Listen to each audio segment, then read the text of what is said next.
made it better? Or is there something you kept telling yourself every time you found yourself in a dark room or in a small containment or you had loud noises?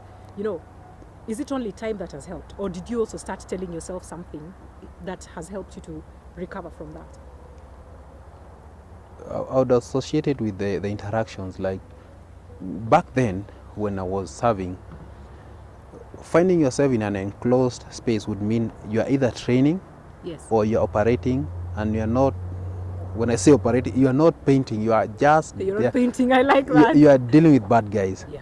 But nowadays, when I find myself in such places, I see it in a different perspective. Yes. Like being in the corporate world in terms of security, I try to mitigate, like think ahead, like what would we do to make sure that does not happen.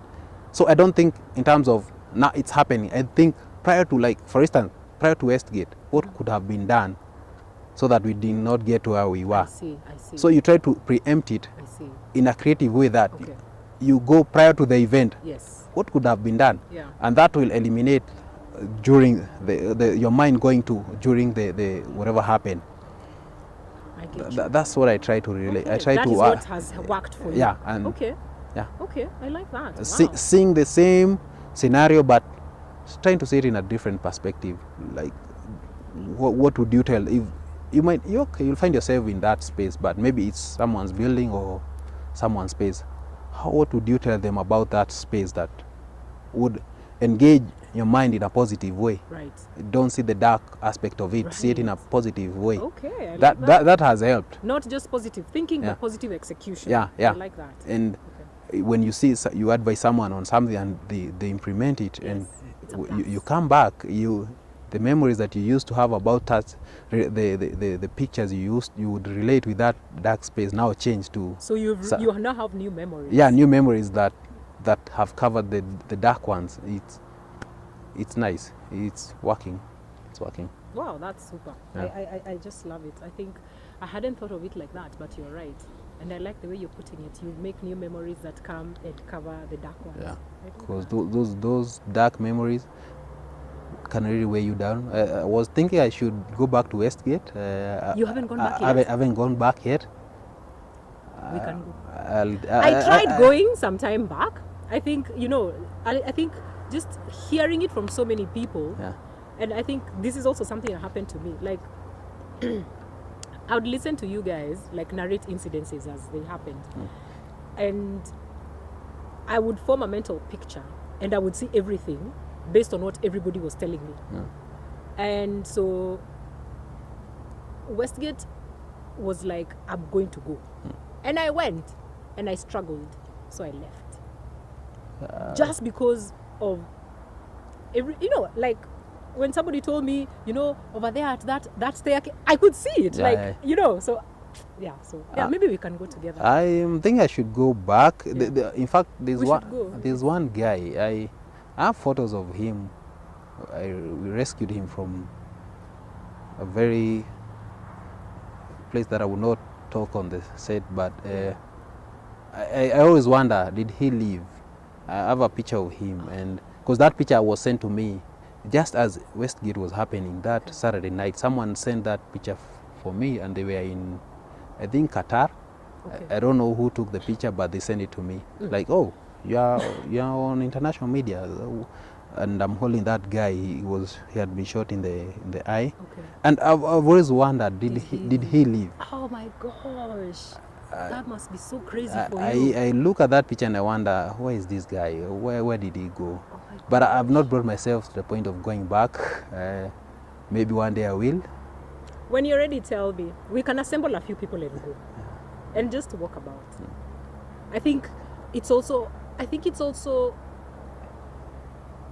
when you're ready, I think it would also be a very powerful act of defiance. Like that. Yeah. Like you said, we start making new memories too. It would be a huge act of defiance. We should go. I mean, I went with my daughter and my sister, but I couldn't stand it. I couldn't take it. I just felt sick. I felt sick, and I left. So when you're ready, let's do it. Oh, you should. Yeah, we can get a few people who are also there. I know a couple of people who would want to go. Yeah. Will be good. It'll be good. Yeah. I don't know about your guy. I think you'll find out something about him. Yeah, I was thinking if I do get there, I was thinking I should make a bit of a follow-up. I also have the photo, so if the guy still went back, like the former Nakumatt staff went back there, then they must know him. And we'll see. I mean, I think that's something I've never thought about when it comes to what you do. I think there's always an issue of umemalizana na hiyo, you move on, but now you're asking, this person who I saved, did he live? Wow, that is powerful. Sometimes there are those memories that you can't reconcile yourself with that. Yani hujafunga hiyo chapter. Huwezi funga. There's no closure. Yeah, like what I have here. Yeah. Most people, I've had friends ask for this for very many people. Hey, nipe you Arafat. Yes. And they think maybe I just got it from a shop. No. This has memories. It's like I said, there are things that I cannot say, but this thing it means something to me. I did not just get it from a shop. It came from somewhere, and there's an experience attached to it. Yeah. And also that guy, I think his name was, I can't really recall whether it was Mongi or something, but that is one of the last. I wouldn't say the last, but it's one of the memories that is like a closure for me with the Westgate. If I would get to meet that guy, yes, I think I would be very much okay. I've always thought of that guy. Okay. Yeah, I've always thought of him. Yeah. But I just hope he made it, because it wasn't that bad, but I hope he made it. If he didn't make it, will this take you to a dark place? No way. No? It won't. Okay. It won't.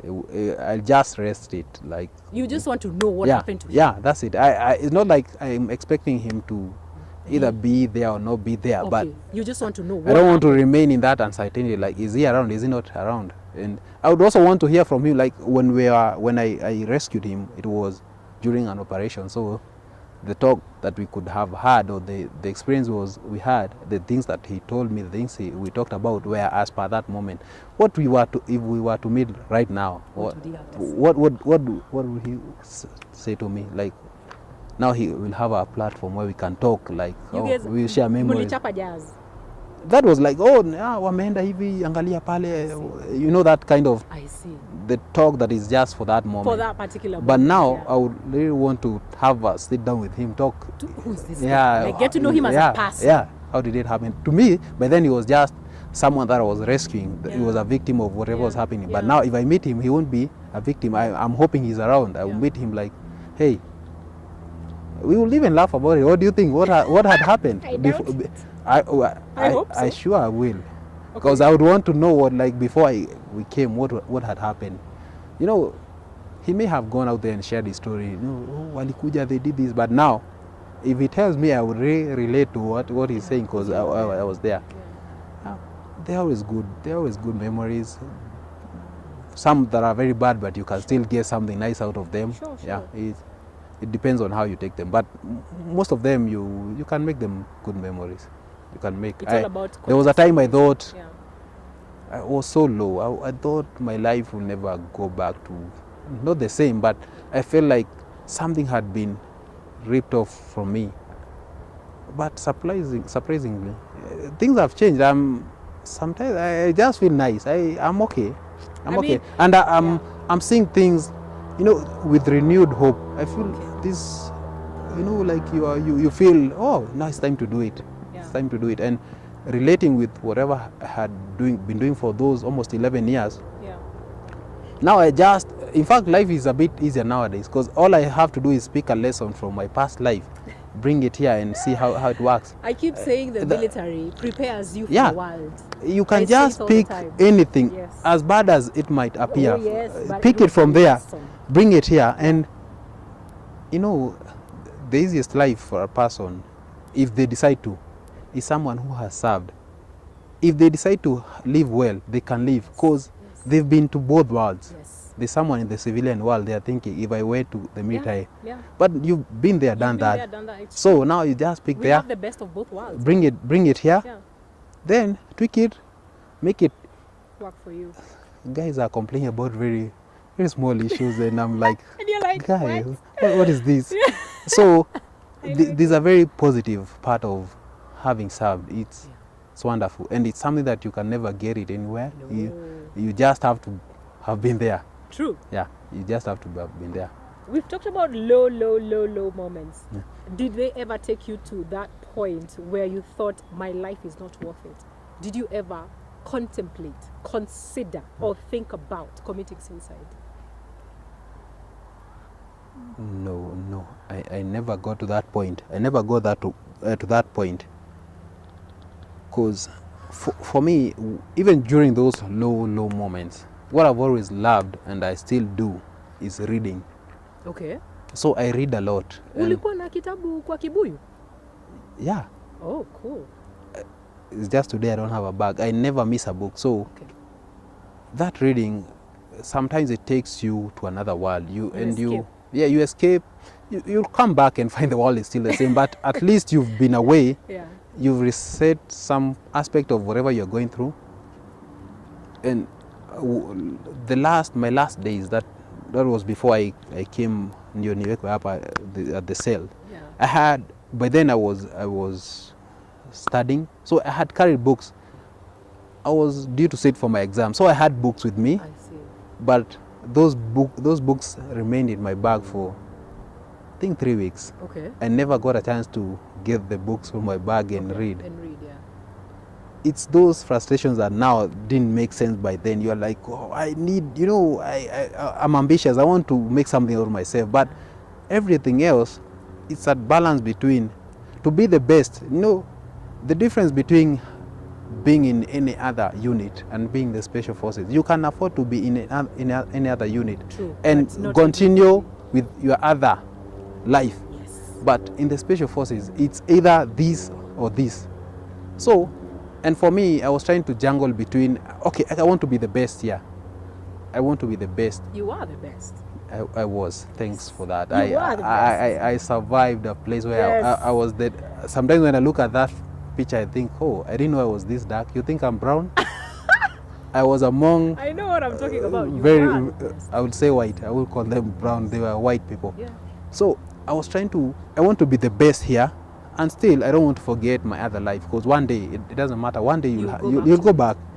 So that balance is what really frustrates some people, especially if you're ambitious. You don't want to get yourself lost in this life, because you still know there's another life. You one day retire, being fired or whatever, you still need to go back. So you are trying to invest here and in the future. Yes.